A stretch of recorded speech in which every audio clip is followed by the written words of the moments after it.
মই হাতজোৰ কৰি অসমীয়া মানুহক অনুৰোধ কৰিম মাটি বাৰী যাতে অচিনাকি লোকক বিক্ৰী নকৰে।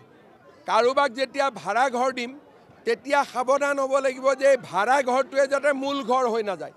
মই হাতজোৰ কৰি অসমীয়া মানুহক অনুৰোধ কৰিম মাটি বাৰী যাতে অচিনাকি লোকক বিক্ৰী নকৰে।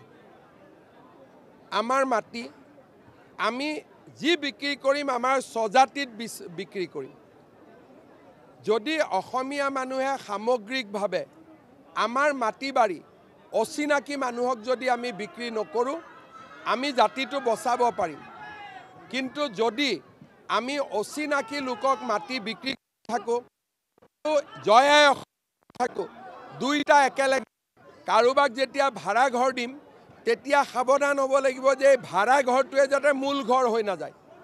যেতিয়া জাতিয়ে একেলগে জঁপিয়াই পৰিব যে আমি ভাড়া ঘৰ দিওঁতেও 10 বাৰ চিন্তা কৰিম আৰু মাটি বিক্ৰী কৰোঁতে 100 বাৰ চিন্তা কৰিম, আমাৰ জাতিটো সুৰক্ষিত হ'ব। মই হাতজোৰ কৰি অসমীয়া মানুহক অনুৰোধ কৰিম মাটি বাৰী যাতে অচিনাকি লোকক বিক্ৰী নকৰে। আমাৰ মাটি আমি যি বিক্ৰী কৰিম আমাৰ স্বজাতিত বিক্ৰী কৰিম। যদি অসমীয়া মানুহে সামগ্ৰিকভাৱে আমাৰ মাটি বাৰী অচিনাকি মানুহক যদি আমি বিক্ৰী নকৰোঁ আমি জাতিটো বচাব পাৰিম।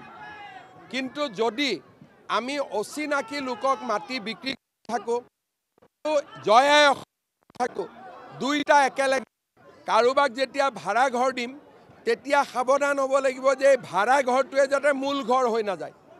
যেতিয়া জাতিয়ে একেলগে জঁপিয়াই পৰিব যে আমি ভাড়া ঘৰ দিওঁতেও 10 বাৰ চিন্তা কৰিম আৰু মাটি বিক্ৰী কৰোঁতে 100 বাৰ চিন্তা কৰিম, আমাৰ জাতিটো সুৰক্ষিত হ'ব।